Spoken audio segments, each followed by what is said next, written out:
السلام علیکم ورحمۃ اللہ وبرکاتہ۔ بہت خاص ویڈیو لے کر آیا ہوں، مگر یہ ٹاپک تھوڑا سا الگ ہے، جو کہ ایجوکیشن چینل پہ میں اس طرح کے ٹاپکس بالکل نہیں لاتا ہوں، لیکن یہ بہت ضروری تھا کیونکہ یہ ایمان کا معاملہ ہے اور یہ ہم سبھی لوگوں کو جاننا ضروری ہے۔ سب سے پہلا کام ہمارا یہ ہونا چاہیے کہ ہم اپنے ایمان کو بچائیں، اس کے بعد تو علم ہے ہی، کیونکہ شیطانوں کے پاس بھی علم تھا لیکن ایمان نہیں تھا۔ شیطان یعنی ابلیس کے ساتھ کیا ہوا یہ دنیا جانتی ہے، اسی لیے میں نے یہ ویڈیو بنائی ہے۔ عشق ہے تو عشق کا اظہار ہونا چاہیے۔ تو چلیے آگے کیا ہے میں اس ویڈیو میں آپ کو بتانے جا رہا ہوں۔ سب سے پہلے ہم یہاں دیکھتے ہیں اس مردود کو جس کا نام ہے وسیم رضوی۔ اس کا تعلق ہے شیعہ گروپ سے اور اس نے قرآن پاک پہ چیلنج کیا ہے اور یہ کہا ہے کہ قرآن پاک کی 26 صورتیں ہیں جس کو بدل دینا بہت ضروری ہے۔ تو اس حوالے سے ہم آگے جانیں گے، بہت کچھ جانیں گے، لیکن اس سے پہلے اس مردود کی یہ ویڈیو۔ سپریم کورٹ میں جنہت یاچکائیں تو کئی داخل ہوتی ہیں، لیکن ایک ایسی جنہت یاچکا آئی ہے جو شاید اس سے پہلے دنیا بھر میں کہیں نہیں آئی ہوگی۔ وہ ہے قرآن کی 26 آیتوں کو ریموو کرنے کی یاچکا، اور ہم بات کر رہے ہیں یاچکا کرتا ہمارے ساتھ ہیں سید وسیم رضوی۔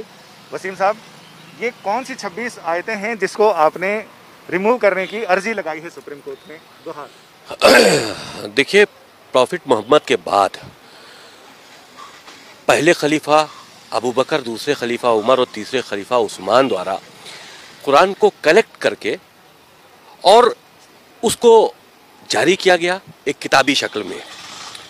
قرآن کے اندر کچھ آیتیں ایسی ہیں جو آتنک کو بڑھاوا دیتی ہیں، وائلنس ٹیچنگ ہم کہیں اس کو ایک طرح سے، وہ قرآن کے اندر اس طرح کی باتیں ہیں اور بہت اچھی باتیں بھی ہیں جو انسانیت کے لیے ہیں۔ تو اللہ کے میسج دو طرح کے نہیں ہو سکتے۔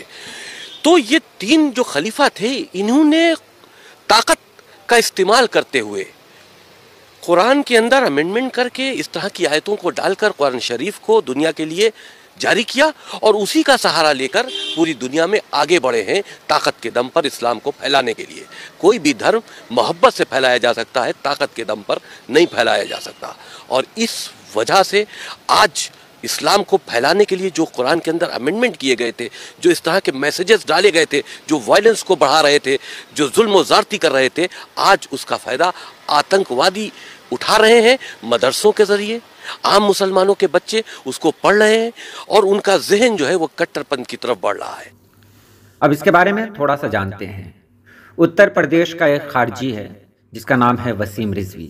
اس نے سپریم کورٹ میں ایک ریٹ دائر کی ہے۔ اس میں قرآن مجید کی 26 آیتوں کو کہا گیا ہے کہ اس کو ہٹا دیا جائے۔ اس کی وجہ سے پورے ملک کے مسلمان اس کے خلاف اٹھ کھڑے ہوئے ہیں۔ یہ آدمی پہلے سے ہی بدنام ہے اور مسلمان مخالف تنظیموں کا ایک کارکن ہے۔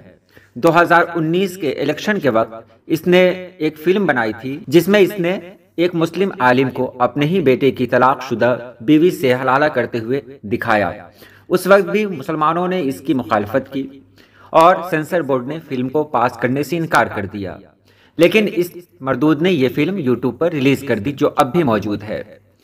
ابھی حال میں ہی ام المومنین سیدہ عائشہ رضی اللہ تعالیٰ عنہ پر اس نے ایک فلم بنانے کا اعلان کیا ہے، جس کی وجہ سے مسلمانوں میں کافی غصہ ہے۔ اب ایک خاص بات جو ہم یہاں دیکھ رہے ہیں، ابھی مارچ اپریل 2021 کا وقت ہے اور اس وقت بنگال میں الیکشن ہونا ہے، انتخاب ہونا ہے۔ بنگال ایک ایسا علاقہ ہے جہاں مسلم ووٹرز 30% ہیں اور ایک ایسی پارٹی ہے مسلمانوں کے خلاف لوگوں کو بھڑکانے کے لیے ایسے کام کرتی ہے جس کے بارے میں آپ خود جانتے ہیں۔ تو یہ آدمی اسی کا ایک کارندہ ہے۔ اب چلیے ہم واپس لوٹتے ہیں اس کی حقیقت کی طرف۔ اس نالائق نے قرآن پاک میں تبدیلی کے لیے کورٹ میں ریٹ دائر کی ہے۔ اس کا کہنا یہ ہے کہ قرآن پاک میں جو 26 صورتیں ہیں یہ بعد میں داخل کی گئی ہیں۔ آپ نے ویڈیو دیکھی ہوگی، اس سے پتہ چلا ہوگا کہ اس نے صحابہ کرام خلفائے راشدین کی شان میں کس قدر گستاخی کی ہے۔ کیا یہ انسان معافی کے لائق ہے؟ اگر ہمارے دل میں ہلکی سی بھی محبت اس کے لیے جاگتی ہے یا ہم اس کے لیے ہلکی سی ہمدردی رکھتے ہیں تو پھر سمجھیے کہ ہمارا ایمان درست نہیں ہے۔ اب ایک خاص بات جان لیں کہ کیا اس طرح کے کیس سے قرآن مجید میں ترمیم کی گنجائش ہے؟ تو بالکل ایسا نہیں ہے۔ کوئی بھی کورٹ کوئی بھی کورٹ ہو، کوئی بھی عدالت ہو، وہ مذہبی کتابوں میں ترمیم کا حق نہیں رکھتی۔ اس سے پہلے آپ نے دیکھا ہوگا کہ ڈاکٹر بھیم راؤ امبیڈکر نے منو اسمرتی کی جو کاپیاں ہیں وہ جلائی تھی، لیکن قانون کا سہارا لے کر وہ اس میں تبدیلی نہیں کروا پائے تھے۔ اس لیے مسلمانوں کو چاہیے کہ وہ ایسی باتوں پر بالکل دھیان نہ دیں، کیونکہ اس سے وسیم رضوی مشہور ہو رہا ہے اور ساتھ ہی ساتھ وہ خاص پارٹی ہے، اس کو اس کا فائدہ مل رہا ہے۔ جو لوگ نہیں جان رہے ہیں ان تک یہ بات بھی پہنچ رہی ہے۔ اب ہم دیکھتے ہیں کہ شیعہ کے علماء نے اس شخص کے خلاف کیا کیا کہا ہے۔ ظاہر سی بات ہے یہ بات کسی شیعہ، سنی اور کسی مسلک کے لیے نہیں ہے، بلکہ یہ بات مسلمانوں کے لیے ہے، مسلمانوں کے جذبات کو ٹھیس پہنچائی گئی ہے۔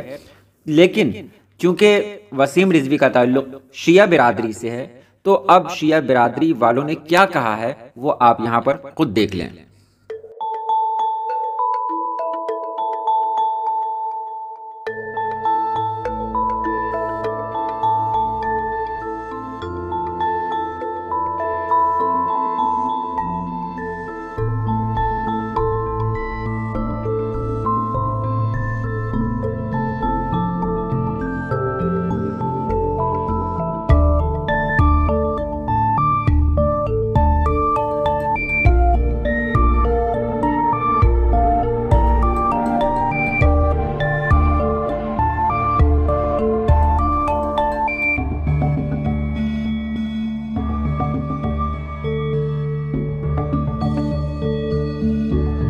تو چلیے آج کے لیے اتنا ہی۔ اللہ پاک آپ سبھی لوگوں کو خوش رکھے، آباد رکھے اور آپ کے ایمان کو محفوظ رکھے ایسے لوگوں سے۔